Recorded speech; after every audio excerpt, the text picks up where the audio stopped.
Па тоа се оперативни позиции кои што се дел од телото кој што го јас раководам, а тоа е тело за наблюдување и мониторинг на реализацијата на проектите од програмата. Имајќи предвид дека имаат искуство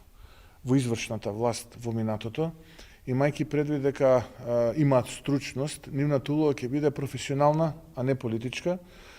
ќе бидат тука да помагаат на новите градоначалници, доколку таа помош е потребна, се разбира, и јас мислам дека секој оној кој што може позитивно да влијае и да даде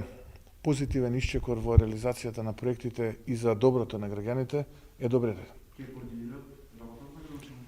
Јас се координирам работата на градоначалниците, односно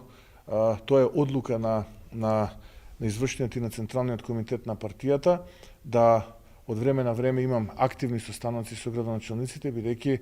партиските тела и јас лично треба да го исполниме тоа што сме го ветувале пред граѓаните, затоа што набрзо ќе дојдат нови избори и ќе треба да излеземе пред истите тие граѓани и да ја бараме довербата. Затоа како претседател на најголемата политичка партија имам и легитимитет, а и личен кредибилитет да знам докаде е реализацијата на проектите што лично сум ги ветувал, заедно со градоначалниците кои што беа избрани на овие локални избори.